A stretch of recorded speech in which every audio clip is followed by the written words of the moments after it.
house and you get up. He'll have his own glass. So. Okay, we're on. Good evening. Welcome to the Shippensburg Area School District Budget and Finance Committee meeting. I'm going to turn it over to Mr. Barwin for another look at the upcoming budget cycle. Thanks. Okay, just to go through a couple things for the agenda. We're going to look at fund balance for the general fund and capital reserve fund. Go through get a refresher on the Act 1 index. It's been about a month or two since we've seen that. Go through the cyber charter tuition, give an update on the enrollment there and the deductions that the state had in their budget for this year that helped the costs with that a little bit, but I'll get more into that. And I'm going to go into healthcare costs. You know, that's been a theme the past couple years, how that's been increasing. Looking at another increase for next year's budget, some of the same as what we had last year. We'll look at the personnel needs that administration has tried to narrow down. We started with a big list from the departments and principals, tried to weed through that and narrow it down as best we could. So we'll take a look at that. And then we'll look into expense drivers, kind of summarize the cost drivers for next year's budget, what that's looking like. Going to hit on a lot of the expense side tonight, and then the revenue, hopefully on March 9th. You know, this is just a first look. We're in February. It's a high level. So this is just remember it's early. Just because it's, you know, if we're looking at a deficit this year, we're going to work to try and bring that down closer to a manageable deficit or hopefully balanced budget. So let's get started here, Leslie. Thanks. So just getting started with the general fund balance. You know, this is a slide that we've seen past couple meetings, finance committee meetings. So the top line there is your balance as of June 30th, 2024. This breaks it out by the unassigned, non-spendable, assigned, and committed.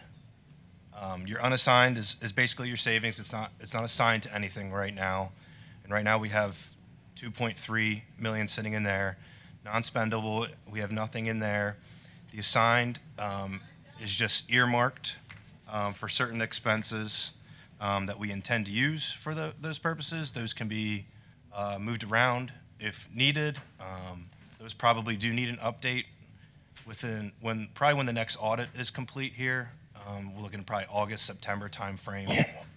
We can probably update this. And then the committed on the last line there is earmarked. So that's school board action. So those two there with the new 7th grade teachers and the PSERS amounts.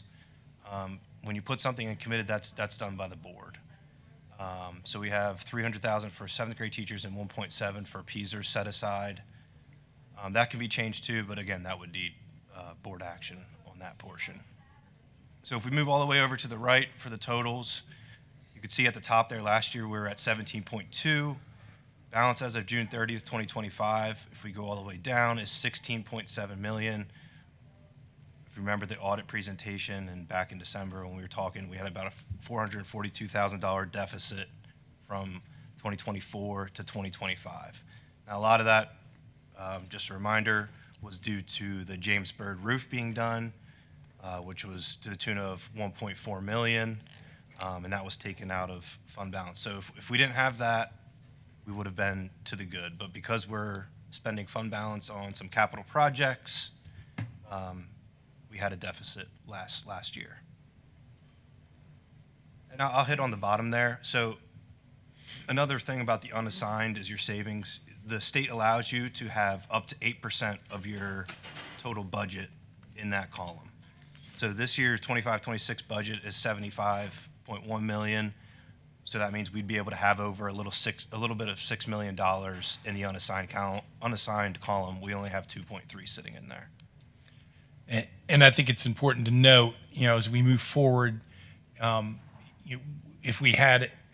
we build up our capital projects budget, and start squirreling money into that account, then this is not going to look like a deficit necessarily. Right.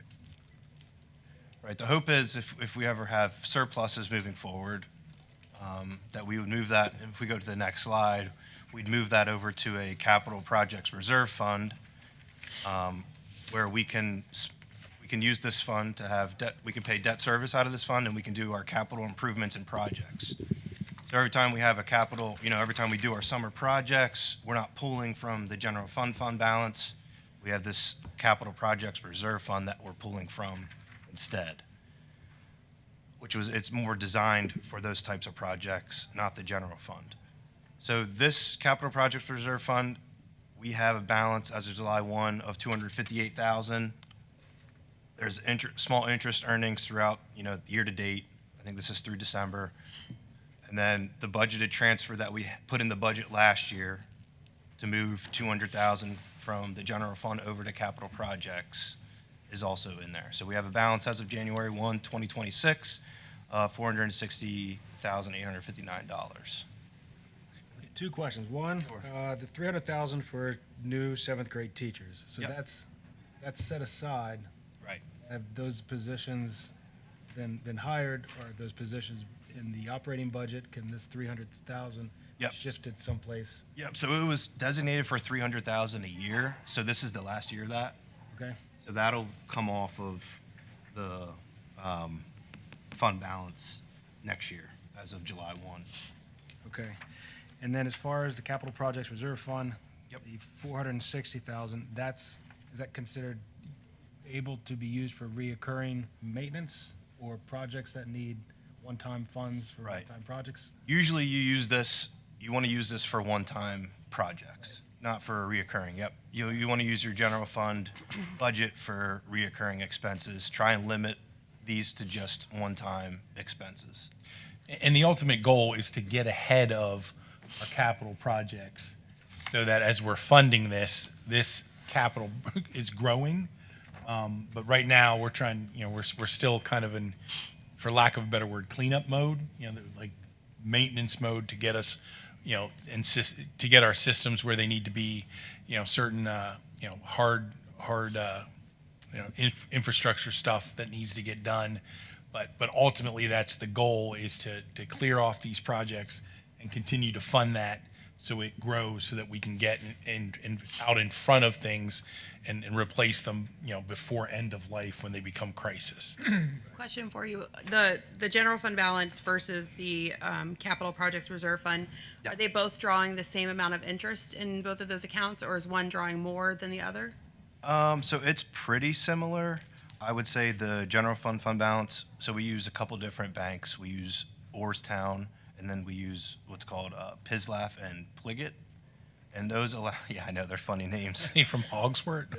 They're abbreviations, yeah. So those allow us they have better interest rates. So right now, general fund is at about a 3.49%. Capital reserve fund sits in Orrstown. That's more of a 2.5%. So is there a reason why we can't just have it earmarked in the general fund account, drawing the more interest, but it's just designated? We can transfer it over to a different bank account. So Pislaf, Orrstown is kind of set in their rates, but we can't mix this with the general fund. This is its separate fund. So general fund Right. is considered Fund 10. This is considered Fund 32. Okay. It can't be put in together. Okay. Yep. Well, this is not for like building it. This is like, That's what I'm trying to. That's a good example. I would say some school districts do have a healthy balance in this account to where it's possible that they could use some of those funds yeah. That's the ultimate goal, is to get it to a point Right. where we minimize our borrowing, our systems are in good place, and we have a planned maintenance schedule Right. to roll them out. So $200,000 is a good start. We're almost doubling it. Ideally, it's a long road, but in order to get us where we need to be, like that's got to be a priority, as our buildings get older. I know Mr. Go ahead.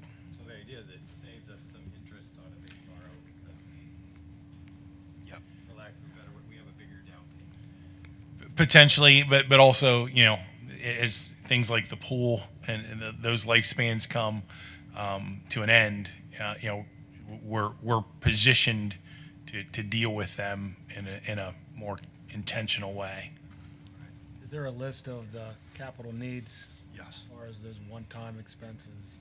Yeah. Not the building or Yeah, construction of the building. Yeah, so Go ahead. Mr. Drawball has put together, I think it's like it adds up to like $15 million from, he was using the feasibility study, and then him and Mr. Losball did their own studies of the buildings. So they have about like a $15 million capital projects list. Now, I know it can't all be done in 1 year overnight. So they're trying to take what's most needed out of that list and attacking that first. Like things on tonight's agenda, they're going to be redoing they want to redo the 2 elementary school gym floors because it's carpet. It's been carpet. Yeah, Nancy Grayson and James Bird has been carpet. So that's something that I would see would hopefully, when we have a healthier balance, would come out of something like this. Caleb, and maybe you've explained it and I missed it, but what's the difference between the capital outlay and the capital projects? Capital outlay on the first page for maintenance. Yeah, so that's something similar. So they've had it just built into the general fund balance. That's something that I could see. I'd rather use the capital projects, but when we're doing the capital projects, I would say like out of general fund balance, that's where we've been pulling it from. So say like your roof, or say like anything, I forget some of the things that we did last year out of fund balance, but any of those minor Okay. projects that come from Mr. Drawball, we would be pulling from that capital outlay maintenance line item Why there. did we start a new one separate from that, if that's what the point of that one is, or? Well, I think it benefits to have it more in a capital projects reserve fund. So you're not using general fund balance money to pay for Okay, capital projects. gotcha. And you'll notice that there is a item on the agenda tonight about a grant to do work at James Bird, a competitive grant, where if we get it, 75% of that would come from the state. The other 25 would come out of that outlay to cover those costs. So is another way to think of it is the capital outlay is kind of like a, Michael, I can't hear you. Might not be on. There we go. Capital out, I don't know. I like analogies. Capital outlay is more of like the checking account that you use while you're doing a project, and like the capital fund is sort of like a savings account. Okay. Correct, but I would see that like that's like your capital projects money that I'd rather have over in that projects account. So when we're listing off of Tim's needs, we can pull from that account and not from general fund balance. Is there a reason then that we don't just move it from one to the other? We can. I mean, The other thing than is that keeping it'll that number high, drop the general fund balance by 2.5 million, but I mean, you don't have to move all of it, but it can be restructured, definitely. And remember, when we go out for borrows, money that we have in our fund balance is a key factor for rates. I was just gonna ask that, so they wouldn't count the capital projects one in if their count is solely the general fund General fund they're that looking they at. add up when we go to borrow. Correct. Well, that's one reason. Okay. I think we moved to the next slide. Okay, so just hitting on the Act 1 adjusted index for next year. These are the Cumberland and Franklin County schools. We're at 4.7% adjusted index. That's the max that we can increase the taxes to. If you remember, we passed that resolution in order to get that Ready to Learn grant money, stating that we would not exceed the index and receive that Ready to Learn grant money. So 4.7 is the max that we can go to. Next slide. So this slide is looking at the history of the Act 1 index. So the blue line there is the adjusted index, what I just went over last slide. The blue line, adjusted index, red line is the state base index. And then the green line is what tax increase the school did that year. So you can see I have in there at the bottom those 2 years that we didn't do a tax increase in FY20 and FY21. That was lost revenue of $650,522 and $726,068.90 for those 2 years. Not raising to the index on those 2 years. And at the top there, I wanted to put in about dating back to 2007, 2008. We missed out on $32.1 million in lost revenue by not increasing to the index. So every year dating back to 07, 08 that we didn't go up to that blue line was compounded year over year to $32.1 million in lost revenue.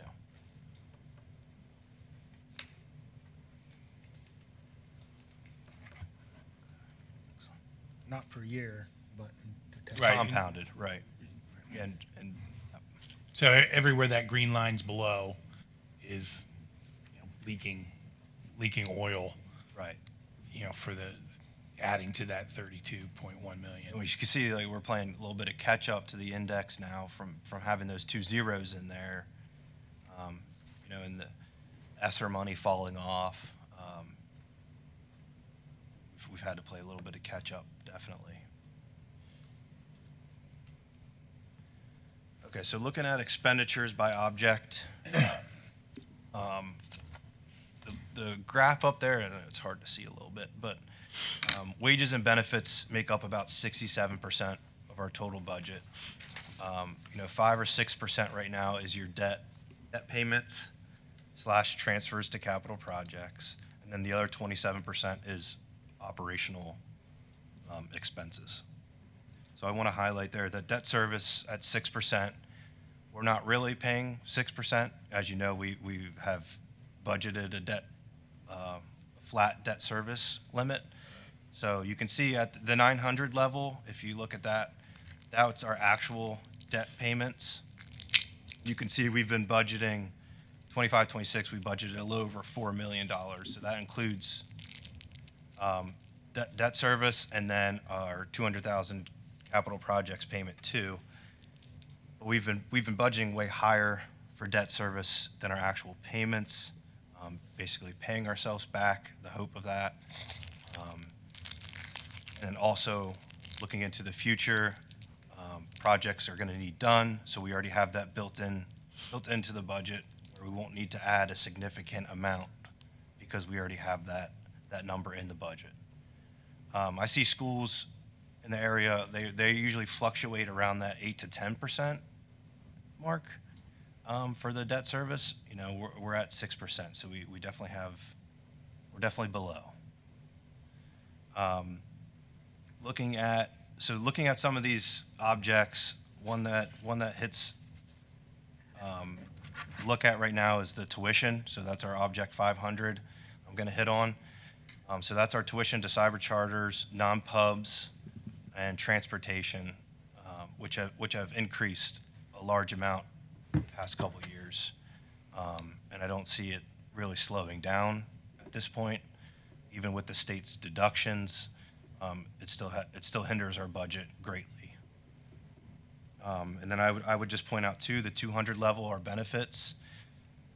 So again, the 100 and 200s, that's 67% of the budget. 200s has a big increase in there again because of the healthcare, which we're going to get to, a 10% increase next year for healthcare. So if we dig deeper into it, if you go to the next slide, Leslie. Wait, can I ask a question? Yeah, go ahead. It looks like for the tuition and transportation, we're already at 7 million. 7.1. Yeah, so we're probably going to be Right. above the 12.9 that we were last year. It's very likely, and we had an increase in cyber charter number, which is why that number is higher. But also, We were also paying on the old tuition rate, so last year's tuition rate, until the state budget came out with the deductions that we were able to or calculate the new rates. We were paying on the old rate, so that should also help alleviate a little bit of payments coming up in the next couple months. Well, It's not going to be a lot. will we get refund? Are you saying we're going to get a refund? They don't. No, they don't. Cybers don't refund, and Troy might be able to talk a little about this too. But they don't refund you. They'll just recalculate your invoice at the end of the year and do like a true up Right. or At the end or a of the year, payback. If we get our money back, they'll give it to us, but we have to wait till the end of the year. Right. That's what I meant. Eventually, there's a But most of it, it's not really covered because we have so many students in there. It's not to that point where So did, we'd be looking for the payments will be less over the next couple months. when did we get to start paying the lower rate per student? It was in January, I believe, Troy, right? Yeah. Yep. Oh, so we had to wait for this, was it because of the calendar Well, yeah, because year? Or was it no, because the it was budget because was the passed? budget, yeah. So if they had We didn't passed- have, If they had passed the budget more timely, we would have saved more money on the cyber charter? we're still gonna save that money. We just would have had the right tuition amount to pay the cyber charter. So it'll come back in the reconciliation. Right, right, Save it on the back side versus the front side. Yeah, but we do lose interest on it. So correct, Yeah. correct. Okay, so there's a lot of numbers on this slide. You might have to look at your sheet for this one, but, okay, let me get to this one. So hitting on these 500 objects, we saw a high increase. You can see I kind of broke out on the left side there is our cyber charter school tuition costs dating back to 2020, 2021. That has the budget and then the actual number that was spent. And you can see last year, 24, 25, we spent about 4.8 million. We budgeted 4.2. This year, we're already at a 2.3 number. And that took a big hit. 23, 24, you can see a large increase. 23, 24 to 24, 25 in cyber charter, almost a little over 1.5 million there in just cyber charter school tuition. So I can hit on the deductions quick before we move to non-pub. So if you go down to current cyber charter enrollment, that chart there at the bottom, you can see our regular ed and our special ed numbers. So at the end of 24-25, we were at 177 students regular ed, and then 80 students special ed and enrolled in cyber charter. To date, right now, we have 203 enrolled regular ed and 85 special ed. So one note, board, is that with the recent budget, the rules for allowing students to go to cyber charter have changed. So now students who have 6 or more absences are not permitted to transfer in the middle of the year to go to a cyber. Kids transfer for a myriad of reasons. Sometimes it is attendance related. So this will be a stopgap for that segment of that population to go to charter in the middle of a school year, or at the start of a school year. Not at the start, but in the middle of a school year. As we're a growing district, so as we get move-ins and all that, not everyone is coming to school. Some of these move-ins are cyber charter students, and so that's just the pains of a growing district too. Some of these are non-pub, or some of them are cyber charter. So that number is accurate as of today with how many are in cyber? Is that as of today, Troy? The two? Yes. Yeah. Okay. And you are going to get the 25, 26 numbers in the next box over, are those year to date, or is that 25, 26. Where are you looking under at? cyber charter tuition cost? Yep. So that's the new tuition cost. Oh, that's the cost. Yep, so that's a per student cost. So if we move to that middle box there, the current cyber charter tuition cost, in 24-25, we are paying $13,290 per regular ed student. Now with the state's deductions, we're slated to pay $12,502.47. Then you move over special ed, that's the new rate for this year, $23,629, compared to last year was $26,652.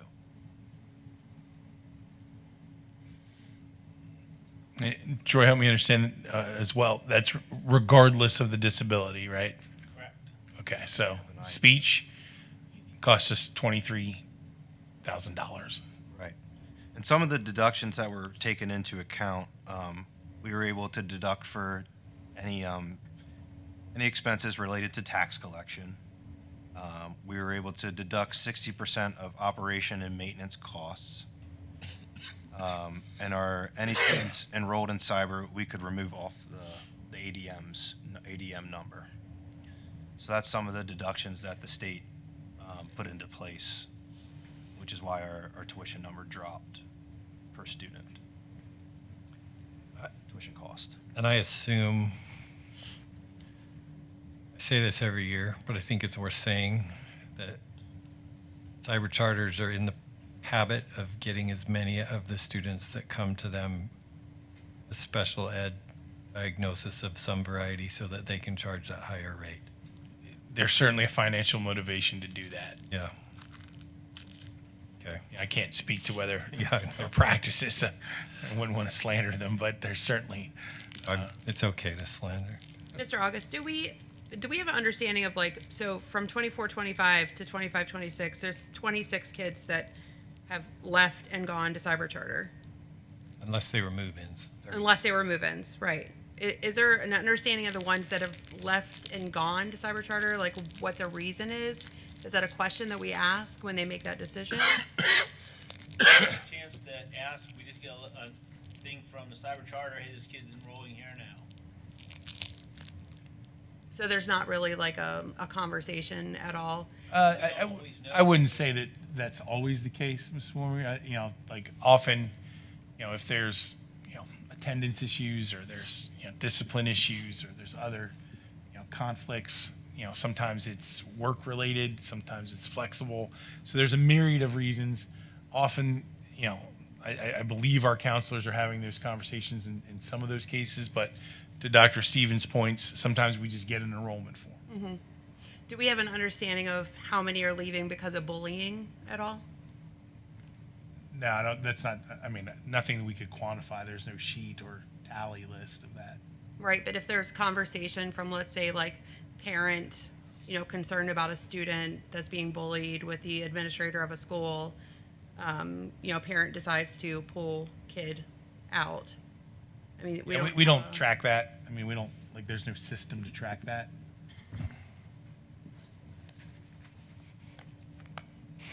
So moving over to the bottom right, the current cyber charter tuition cost savings.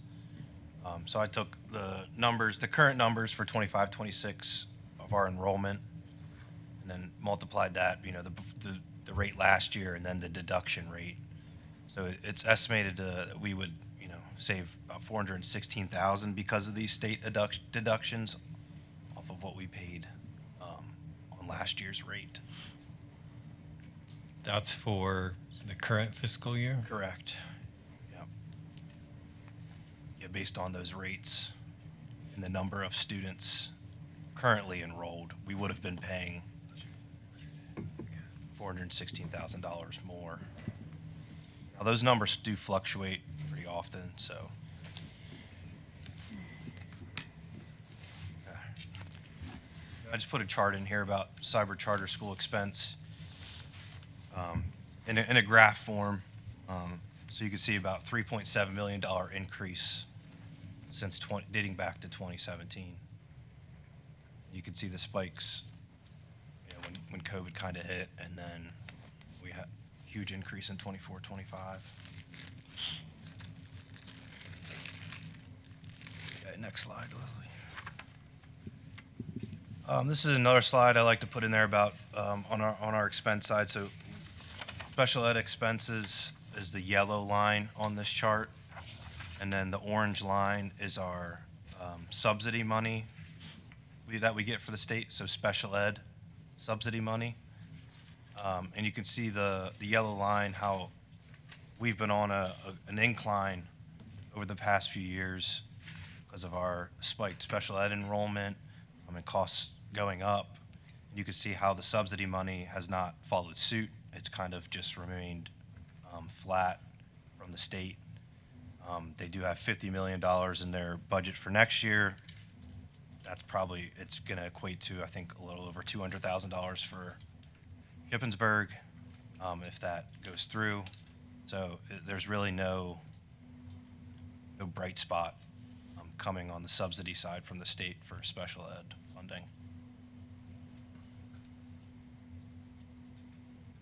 Your slides don't really make us think very highly of the state. Well, I think that's the point, it gets pushed back on, Yeah. if we don't have the state funding, which is about almost 30%, federal funding only makes up about 1 or 2% of our budget. The rest of it's local. Right. So if we're not getting any help from the state, federal has remained 1 or 2%, it falls back on local. I will say, in defense of the state, the last two budgets, the governor has put the adequacy money in place, so that does need to be acknowledged, along with, for us, almost $500,000 in cyber reform. Well, if But there's always more that can be done. Well, I mean, yeah, this is just like a slap in the face for special ed funding. Right. But I'll talk about that later. Never mind. Okay. Moving on to healthcare insurance, it's a projected 9.9% increase for next year, which equates to about $826,082. You can see on the chart on the right is dating back to 2017-18, and our Shippensburg increases over percents that we've had year over year for health insurance. You can see that the past couple years we've been hit hard. 24-25, 16.24%, 25-26, 11, and now we're projected 9.9%. I'm thinking that's going to stay at that number. April, it'll be solidified. It could 2% up or down from 9.9%. But I'm thinking it's going to probably stay right around that 9% number. And then I also included an article there linked to that National Survey of Employer-Sponsored Health Plans. Just to let you know, it's not just a Shippensburg issue. It's not just a public school issue. It's a countrywide, like nationwide issue that everyone's going through with health insurance and how much it's increasing, even over inflation. And they dictate, or they kind of let you know the different percentages and increases in that article of what's jumping. Like the prescription drugs now, they've just been increasing year over year, close to 9 or 10%. GLP-1s, so that's your weight loss drugs, have been a really hot commodity the past couple years. We were able to mitigate that a little bit through the teacher contract. So that's good that we won't have any future expense related to those GLP-1s and weight loss, because they're coming out with, instead of just an injection, it's coming in pill form, which is going to have even more people take it because it's not an injection, it's just a pill. But there's a lot of good information in that article that explains that everyone's dealing with these high increases in health insurance. And I'd say, it's a lot of it is claim, most of it is claim driven. So as claims come in, that's what we pay a certain amount each month, and hopefully it matches what we're putting in for our health care. But with the increase in costs and the claims that we've had, it hasn't been a good mix over the past couple years. Quick question, are we able to go out to compare prices and rates and? Yeah, so we can do that. We're in a contract, I think, with Capital Blue Cross right now. And really, when I talked to Raskini, who looks over our consortium, our healthcare consortium, the only like rates that would change, say if you're changing from like a Capital Blue to like your Highmark, would be your administrative fees. And they've kind of signified that it's not much of a difference. It wouldn't be much of a difference in administrative fees comparative to Highmark and Capital Blue. And at the end of the day, like your claims are your claims. So it's something that we can definitely look into whenever that Capital Blue contract is up, or I can have Riskini even just do an estimated cost out to Highmark or other carriers too, to see what's out there. But we would have to pay a fee to get out of that Capital Blue contract.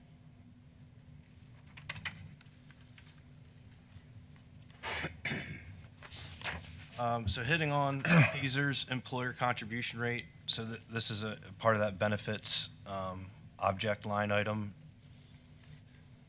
This is another smack in the face, I guess you could say, to the state. But you can see back in 2010, 2011, 2012, our Pezer's rate was very low, 8%. We were only paying 1.6 million into Pezer's.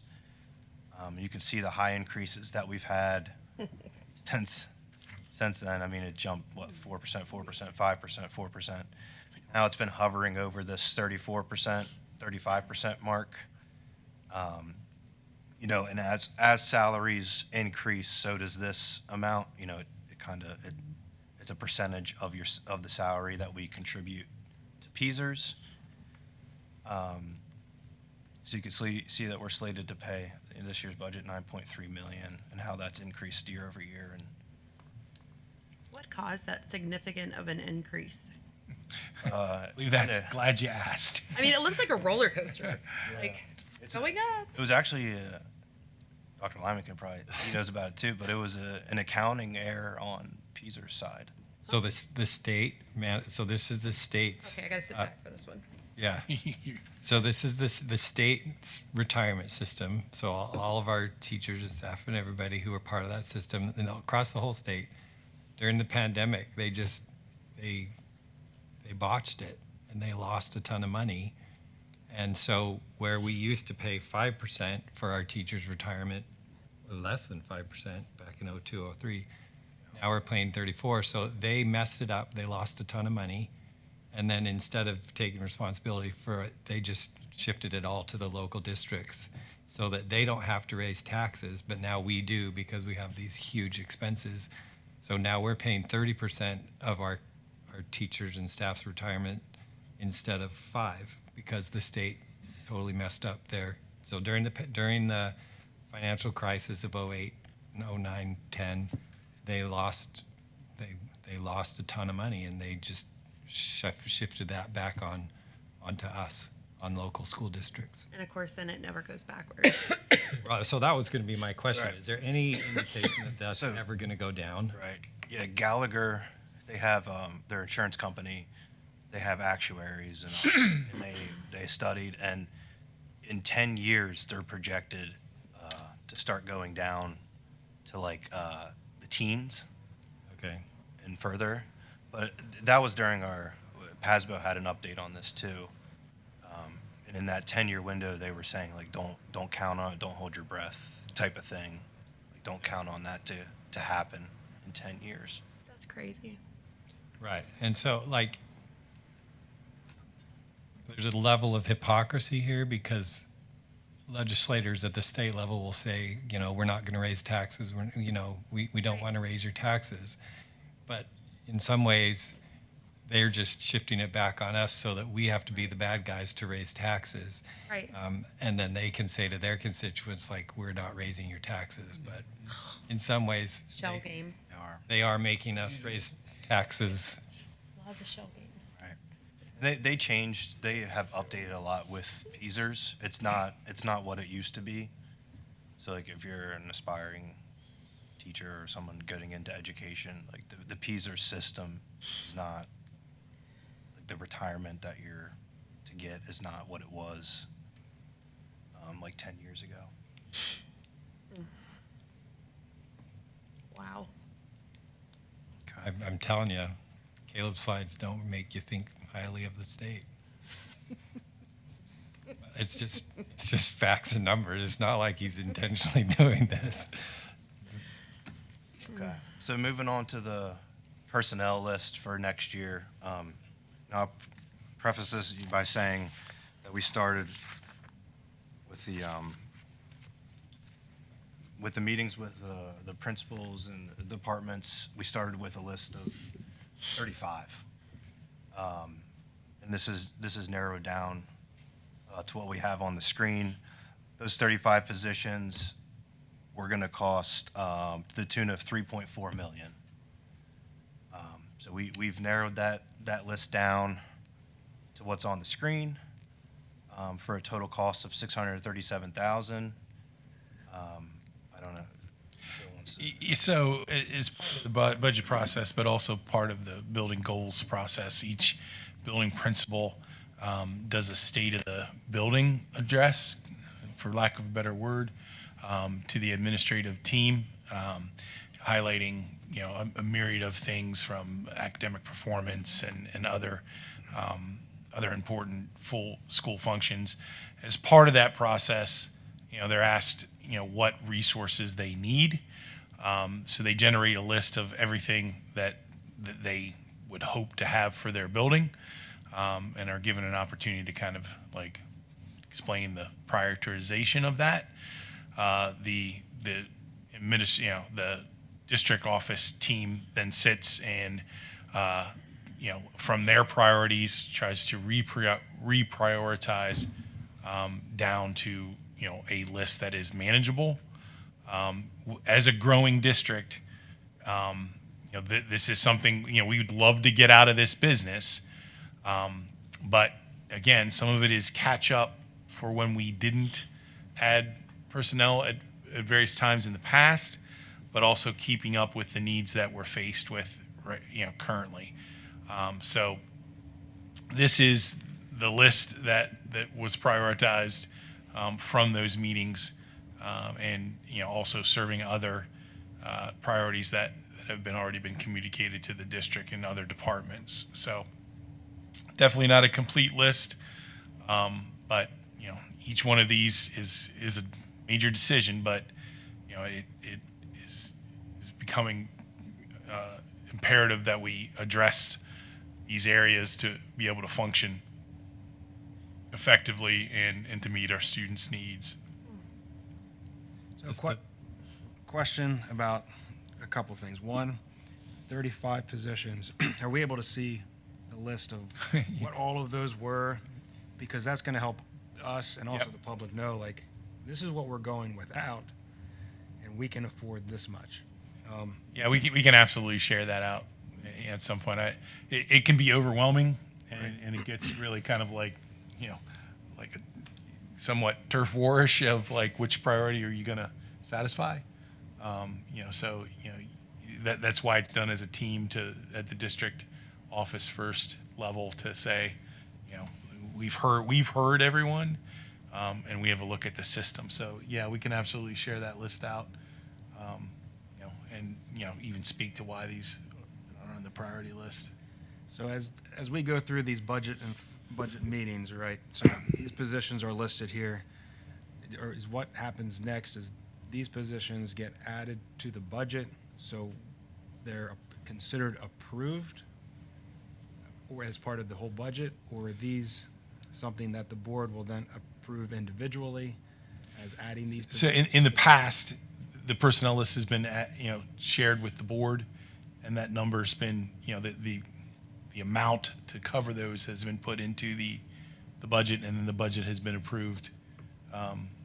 There's been adjustments in the past. I mean, last year we had a swimming teacher and a music teacher added at the board's discretion. So it's not fixed in stone, but this is what we've heard, and this is what we're sharing with the board as priorities. Yeah, I would hope to have some probably direction on what to put in the budget, as we head into like mid-April, beginning of April. The behavior specialist, is that a part-time position? Second row down. That's full-time. That's full-time. It seems less than the other positions. Is that like a, Check on that. It's a support staff position, okay, but I would say like a highly skilled right, okay. support staff position. Not that all of our support staff aren't important, but you know they're dealing with some pretty extreme cases in some cases. How many secretaries are there currently at SACE? There's 1.5. 1.5. So that would create it, or turn it into 2 full-time? That's the hope. Given the number of kids, so it just becomes one of those. Given the number of kids that will be serviced in that building, north of 600, you have to do daily attendance and other administrative tasks that can become overwhelming. How many are in James Bird and Nancy Grayson? I'd have to check for sure. 1.5. 1.5. I thought there was 1.5 in both. Yeah. And how is ELD neutral? Great question. So we outsource it, I believe, to the IU. So this would be creating a position in-house for us. Oh, okay. So that was already, in other words, it was already budgeted, and we're just bringing it in-house. Instead Right. of a server, yeah. Yes, we currently have a contract with them to outsource, and we get 2 days a week for the same cost as what it would cost to have our own full-time teacher. That, sorry, dumb, but ELD stands for English language, so this is for our English language learner students? Okay. There are other behavior specialists throughout the district? Yes. Every, is it okay if I? Yeah, please. Every elementary school asked for their own behavior specialist, and so the priority is to get one every year so that we can build it up to eventually have one in every building. But given the budget, we can only add one a year for the next 3 years. How many do we currently have? I believe we have 3, maybe two or 3.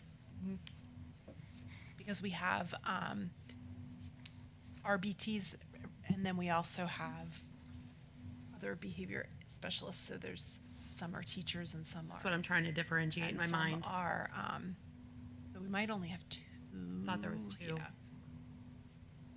That's for the whole district. Just to be clear, that Dean of Students or AP would be in addition to the one that was just approved last meeting. What is the first one? The libraries. Stipends. So as you may recall, the library position at the middle school that had served the middle school and the high school, that individual took a position at the high school. We have coverage there throughout the day with support staff, but there's back end stuff in the libraries like managing the collection, reordering books, kind of like logistical things that a librarian needs to do.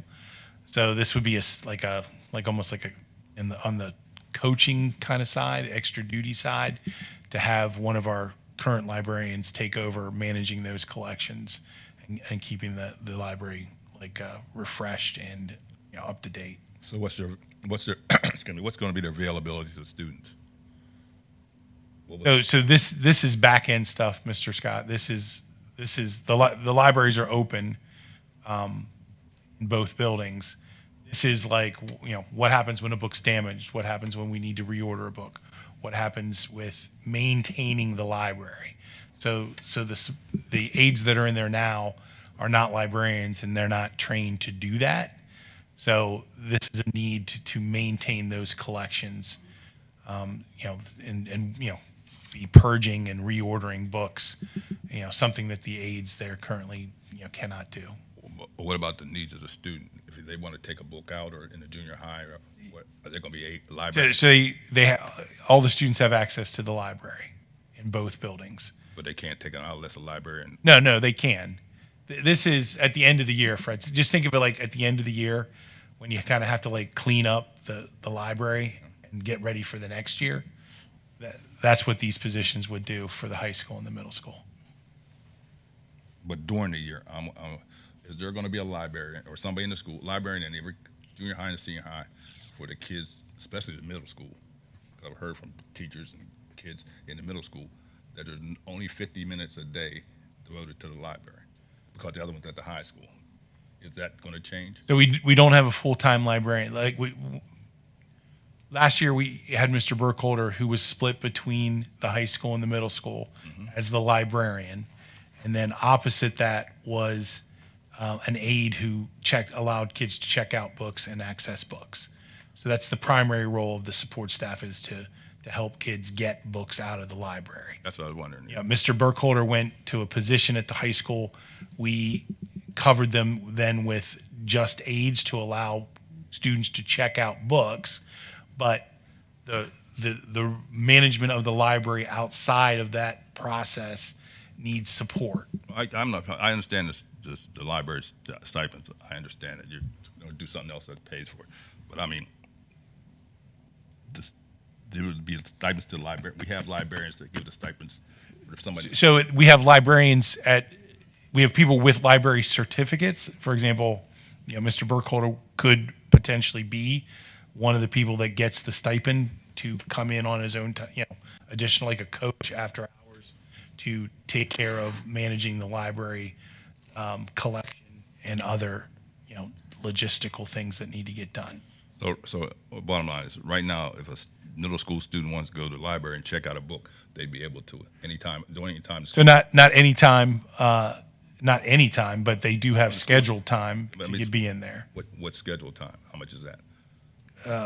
I'd have to check to get the exact numbers, Mr. Scott, but there's access during the day. Yeah, but students only have a certain amount of time to be able to go there and get the books, from my understanding. I'd like to have somebody there. So when they So I mean, Fred, we can do that, but that would mean adding a librarian to the position. Okay, so we transfer. There's a middle school librarian who currently teaches in the specials rotation.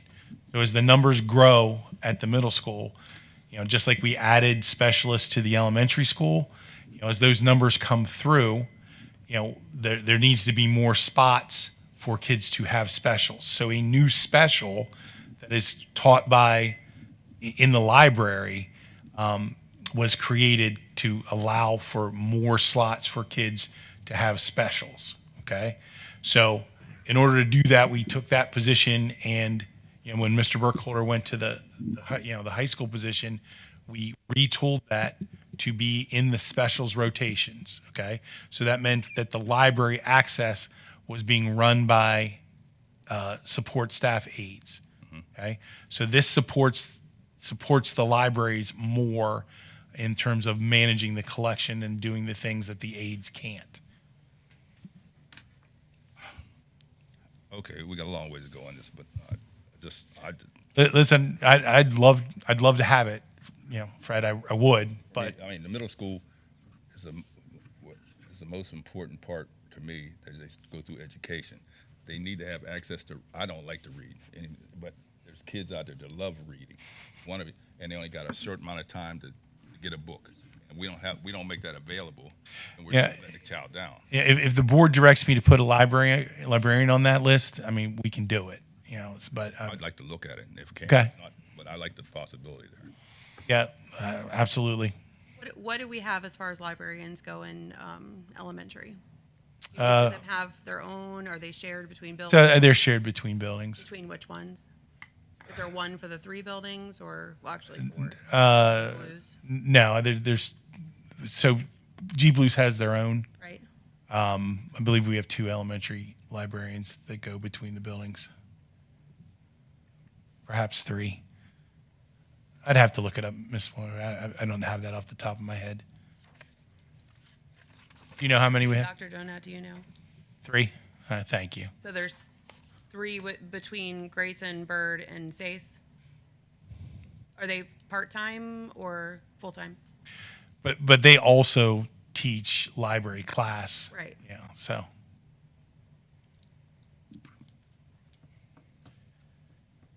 This list here, is it in any specific order? Like, is it a prioritized list, or is there any significance to?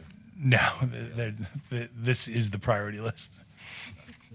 And then, I guess this is probably a question for Mr. Barwin. That 637,000 number.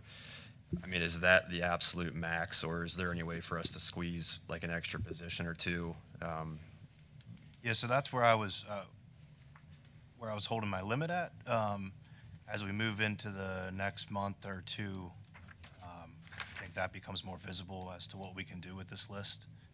But right now, I would say that would be my limit of positions right there. Just with the other cost drivers that are going into this budget for expense-wise, I would say that's it right now. Okay. And also, Mr. Lewis, he alluded to it, but even if we could get that full list, but even like a first two out kind of scenario, like what would be the next like top two, just so the board kind of has a picture of what administration thinks would be maybe like the next thing we could possibly squeeze in there. You mean from what's not on that list? Correct. Yeah. Okay. Yeah. Yeah, we can definitely do that. The additional administrator for student services, can you talk through that one a little bit? Sure. I think I've shared with the board, the numbers that we have in comparison to other districts in the number of administrative support across the board that other districts have that have our number of students. Approximately north of 20% of our students have IEPs. To manage all of that, and keep us out of legal and dire trouble, you need a certain amount of administrative, control and direction. So in comparison to other districts our size, our student service department is woefully understaffed. And, as evidenced by, we've had to replace 2 directors in, less than 3 years.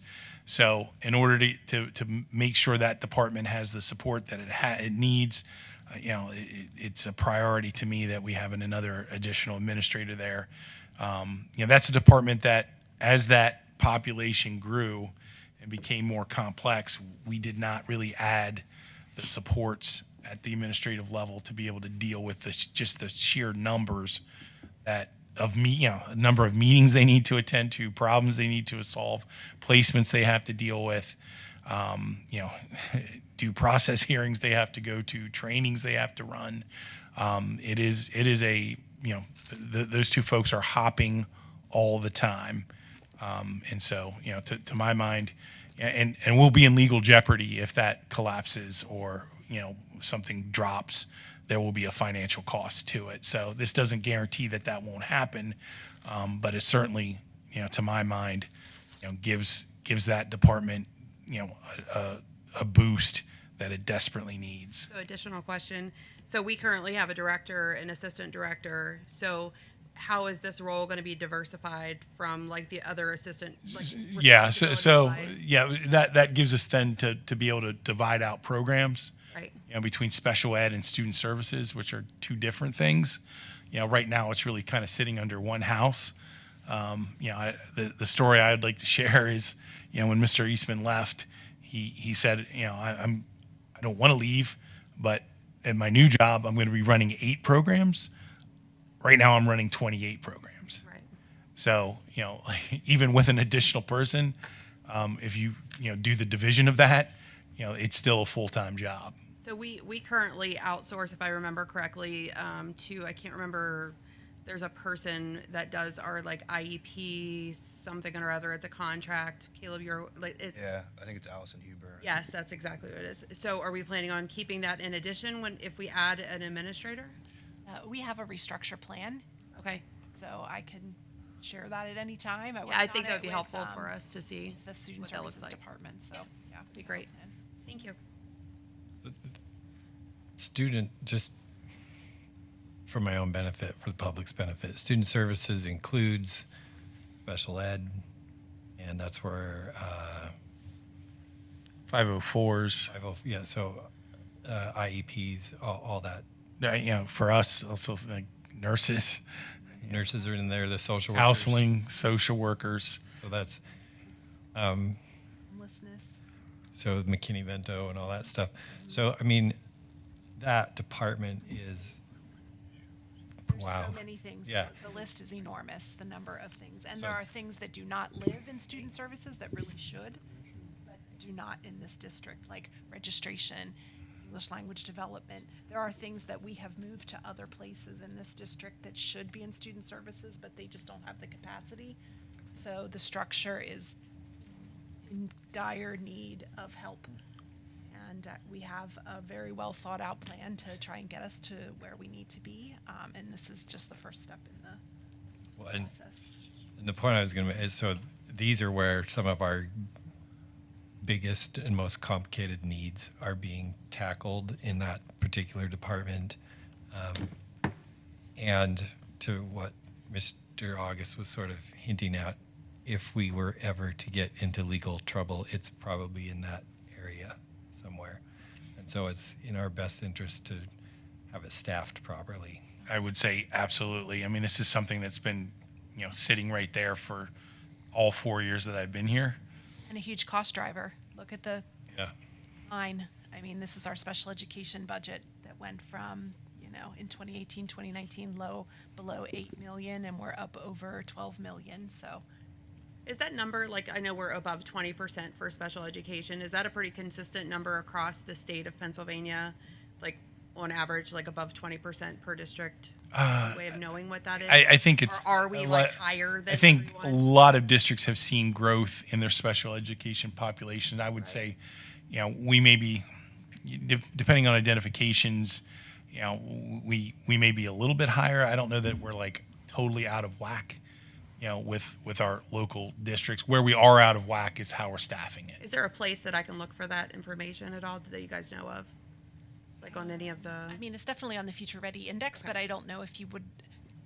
But if you want to know just like what the average is in Pennsylvania, I mean, certainly we can. I can try to. Even I can our- try to get that for you. In our local districts, if you look at the Future Ready Index, it says it on like the district fast facts page. Right. You can go on there and see like other local districts, what percentage of students they have in their special I education. thought it was on there, but I wanted to make sure. I want to thank, honestly, Don, and Mr. August, hearing you explain that the dean of students or assistant principal is a second position. Would be in addition to the one that was just approved here by the board. I think that's extremely helpful for the district, for those schools, because I think they've expressed the need. Thank you, Mr. Lewis. I mean, that's been another burning kind of need, at the elementary level when you really get above 450 kids in a building. That's kind of the high water mark where you need to look to adding support. As part of that restructuring plan that you mentioned, is that something which is just initially being developed right now, and has that been shared out to the board at some point as far as here's what the needs are now, what it will look like as this adjustment occurs? I just believe that if things need to fall in the right places, that we're able to do that. And if you feel confident that where that end result is, that end picture, where things are where they should be, is there like a timeline for that? Will it help out with the needs of the students being met, which is a major concern among some board members? Yes, so I'm happy to share it out, and I think it'd probably be important for Brenna Creedon to be here too, our Director of Student Services. If you would want, she and I can do that together. But yes, so it pretty much is, this is step one, adding this additional special education or student services administrator, and then we have columns laid out where it shows like what each person would be, what departments they would be in charge of, and then there's like a step 2, what comes next, and then like a step 3, it's kind of like a 3-phase project.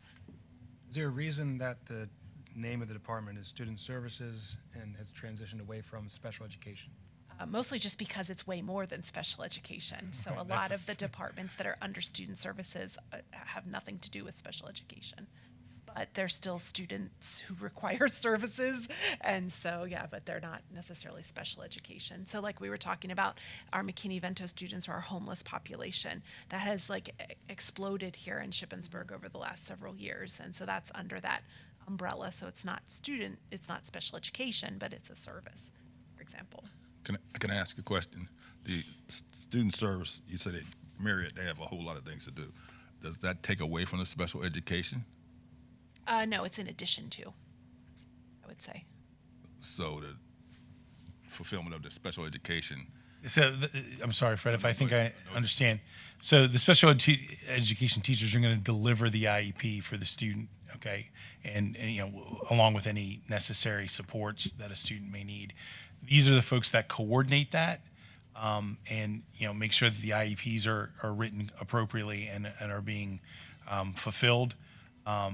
These are the ones that are helping to coordinate the screening and identification of these students, making sure they have the correct resources. So everything that supports the teachers to deliver those IEPs is happening with these folks. And so, I thought I'm in a lot of meetings. These folks are in more meetings because with depending on the needs of a student, they have to be there to be the LEA on it to make sure that student's getting what they need.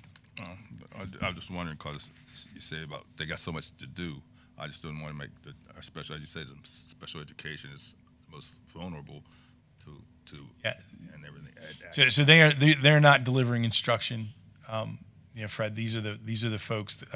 You can kind of think of them as the principals of the special ed and the student service side. That they're managing those departments to meet those students' needs. Okay. I would guess too that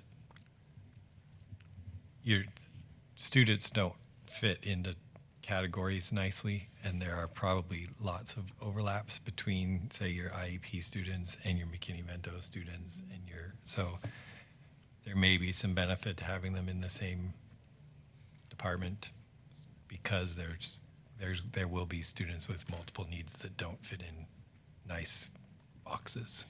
I would sum it up like this as a headline: we've got to make the student services jobs doable, right, for for the people in them. Yeah, that's what I mean. Yeah. So, that's really what we're talking about here. Okay. Is this $637,000 number, is this anticipating us going to the index or half the index? What do we? It's just the total cost of the positions, Right. what they would cost to have. I have a high level look on a future slide that shows revenue expense and what the difference would be if we would go to the index or not go to the index. And the expense side, it includes the whole kit and caboodle that we've seen so far on the expense side, kind of like a wish list on the expense side. Does that help? Or So, if this, I guess, maybe it's not a good question, but does it change this number much depending on what we do with? I think I know what you're trying go to to ask. the index? Yeah, right. I think in the end, when Caleb presents to you how much the budget costs versus how much revenue we have coming in, that'll be the time when you decide how much of a deficit are you willing to go into if you don't raise taxes to the index. I don't mean to speak out of turn. Caleb, No. but I think that's the Fair enough, question that you're asking. Right. Yep, and I think stuff needs to play out a little bit more in the budget process to have a better understanding on the expense side. Right now, all of it's has not come together.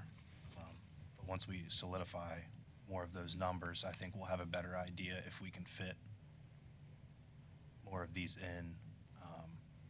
And the index does play a role in that if we go to the index on a tax increase for sure. And in comparison to last year, I can't remember correctly, but I think we were closer to $1 million. Right, I think we added 10 positions last year, closer to $1 million. So what's the biggest difference? What ate up that additional money? So there's different expenses. There's a wish list right now. I know stuff has come out of facilities committee that they wanted to add,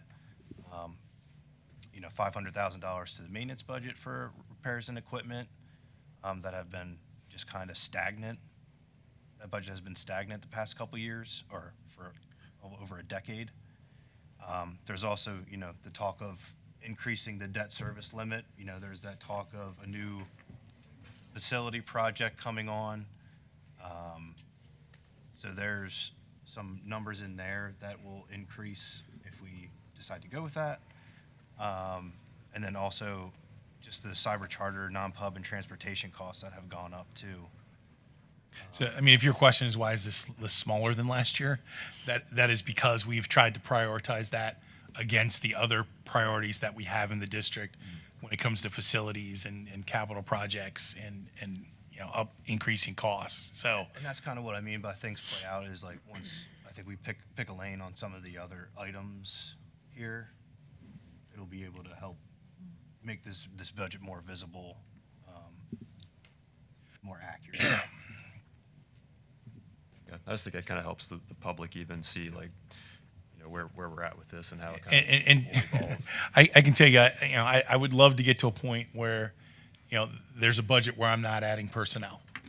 Right. Like, similarly to getting in front of the capital projects that we have, at some point, we're going to get to a point where I'm not asking for more positions because that is driving our budget.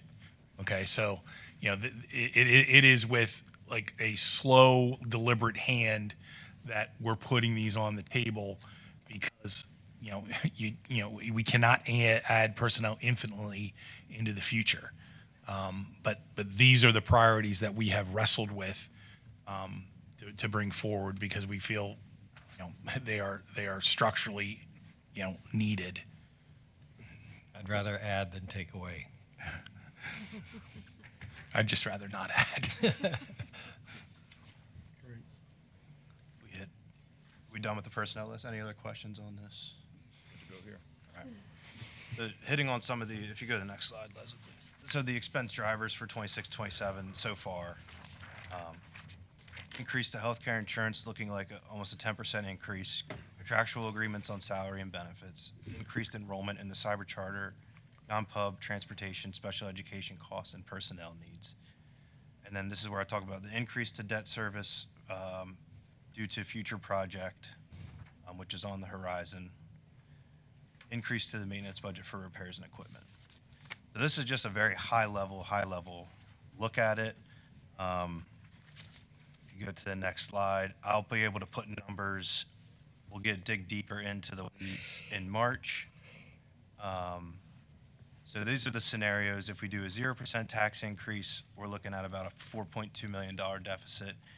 2.3% tax increase, we're looking at about a $3.4 million deficit. And then scenario 3, the tax increase to the index of 4.7, we're looking at a $2.7 million deficit.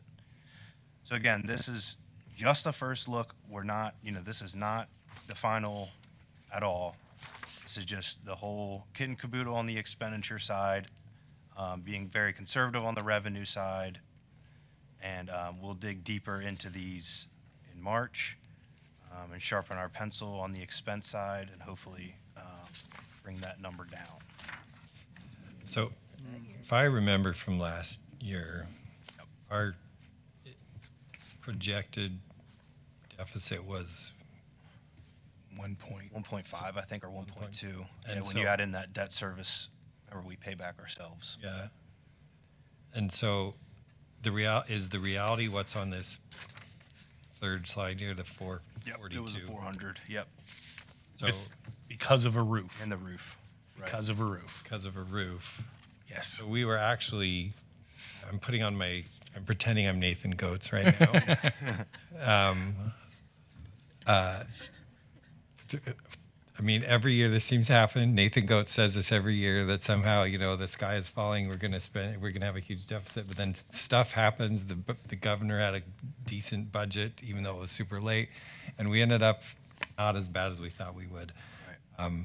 I just think it's worth pointing that out every year that Yeah, Caleb and- does a really good job, and somehow we don't go so far into the deficit spending every year.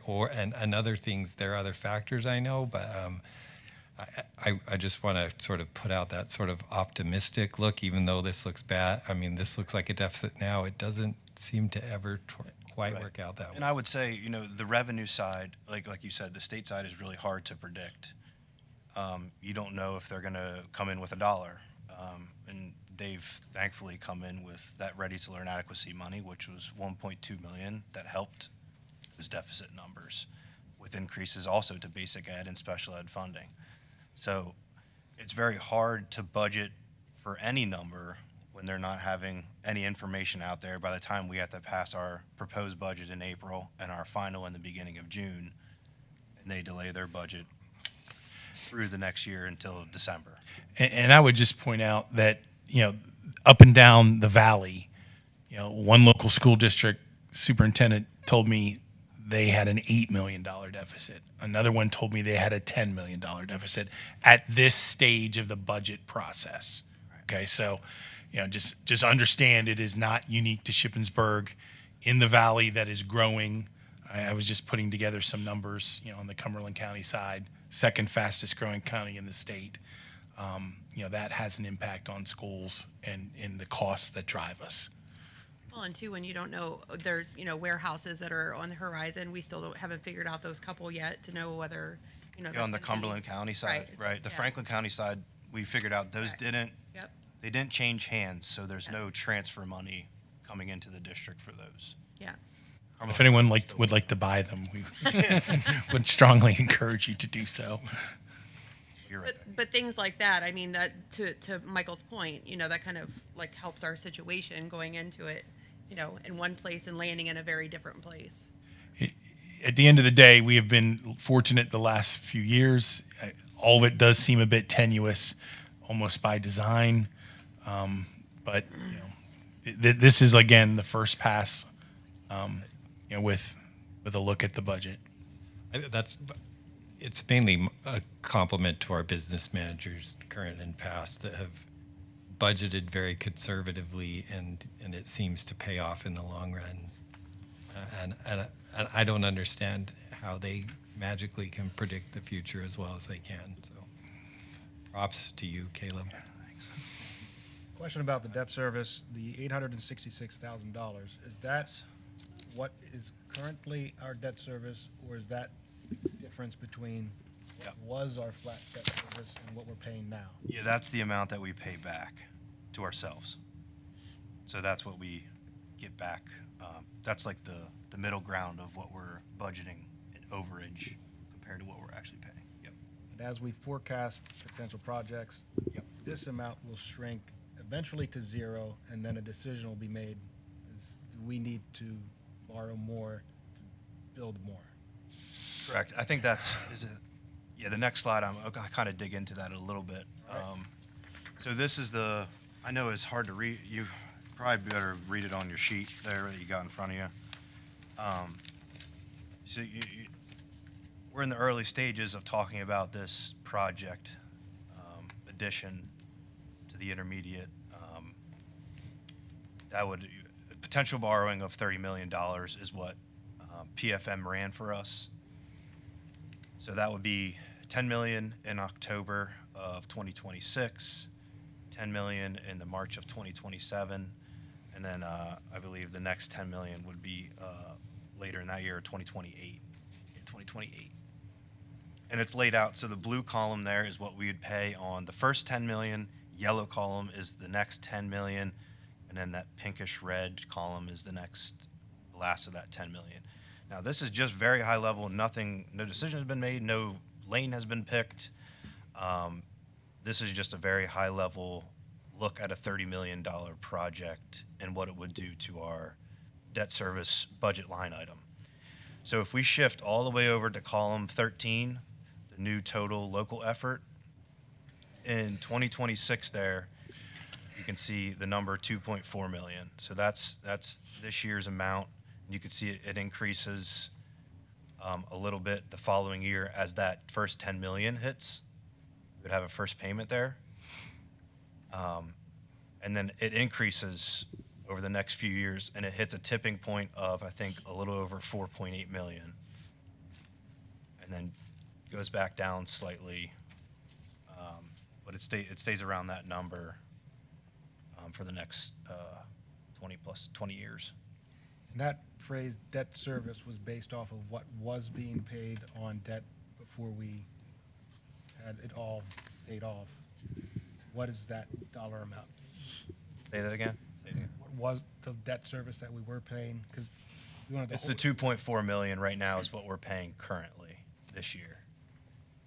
But we're budgeting above that number. You know that 4 million was in this year's budget, but 200,000 of that was towards the capital projects list, or reserve fund, sorry. Okay. So we're already at that $4.4 million. That number I had in there increased it to 4.2 million for the next year's budget, just to start adding some more in there. Again, it's at the very early stages, so that needs to be discussed after we decide on what kind of lane we pick for an upcoming project. But the point is that we're close to that 4.8 million already in our budget.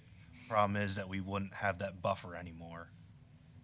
We wouldn't have that payback of $866,000 or so anymore into our budget unless we increase it up to 5.8. But again, as I said earlier, when we went back to that little pie chart, we were paying 6% of our budget was debt payments. So as our budget increases in expense size and revenue size, I did 4.8 million of an $80 million budget is 6%, around 6%. So again, we're still in that zone of okay compared to other districts being in that 8 to 10% range on debt. We're still sitting in that 6% range.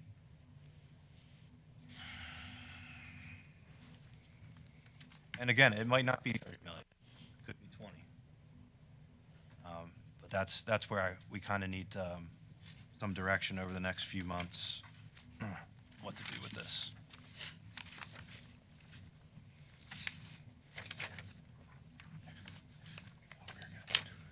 Any questions, or can I move on to the next slide? Good. All right, I just wanted to hit on, I promised you an update on CEP, so the free lunches. Again, this program is only done at James Byrd currently. I was asked, I think you guys decided to pilot it at James Byrd a few years ago just to see what it would look like. So if we did all the schools participated, and I worked with Chartwell's director on this, if all schools participated in CEP, so that includes Lours in the middle school, high school, and elementaries and intermediate, it would we would lose out on roughly about a little over $380,000 in revenue per year if we were to have all of them on this program. Chartwell's also told me that they would pull the $100K guarantee profit in our contract if we were to do that. So we're exploring the possibility of just doing it at James Byrd, Nancy Grayson, and the intermediate school, as that's where we have our highest numbers there.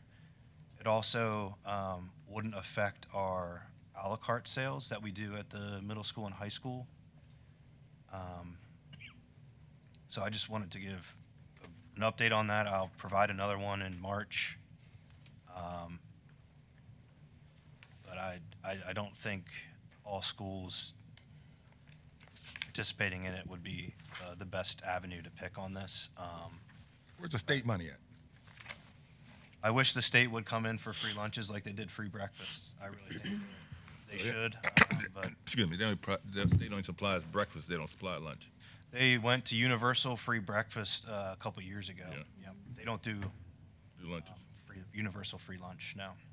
I have a question for you, and I know you're not going to know this number off the top of your head, but how much is there sitting out there of meals not paid for by students?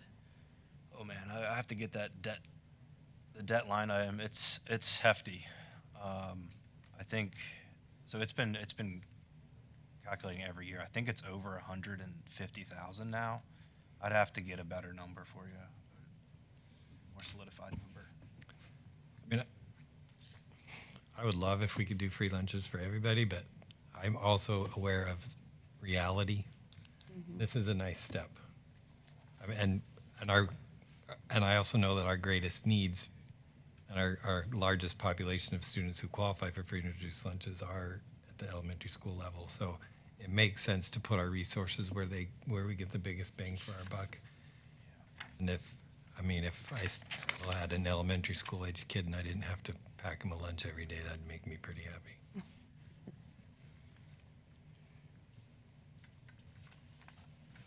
I'll bring some more information on this in March.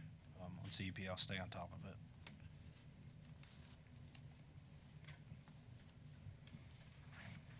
it. Just budget timeline. Today we had the February 23rd meeting. Have one scheduled for March 9th. And then we'll have two in April there, where the proposed final budget will be on for approval. We have a few meetings also in May, and then we'll seek final budget board approval at the June 8th meeting. Really like to stick to this timeline. The state puts restrictions on us on when we have to pass our budgets, but also, approving the final budget there in that first meeting in June helps get our tax bills ready to send out for July 1st. So there's a large gap between the proposed final budget and then seeking approval of the final budget. I think June 30 is the deadline. Like you just said, passing it sooner allows for the tax bills to get out faster. Correct. Is there enough wiggle room there that if, in fact, we get to the proposed final budget and adjustments are needed, that we can actually pass that on May 11th or around that date? So it would need to be the 27th because there needs to be so many days advertised for the proposed budget before you take action on a final budget. How many days is that? I believe it's 30. I'll calculate it. It might be higher than that. We might be tight in that window. I will take a look at that. Drew, Mr. Alosi, are you saying to try to do it early? No, I just, if we get to the 27th of April and there's still some questions and Oh, I not see. solid on our decisions. Got it. So we can always make adjustments to the proposed budget during that May timeframe. I believe you can go down from your tax increase. You can't go up from what you approve in the proposed budget. But we can make adjustments on other things like the expense side or any other revenues that might need adjusted to during that time frame as well.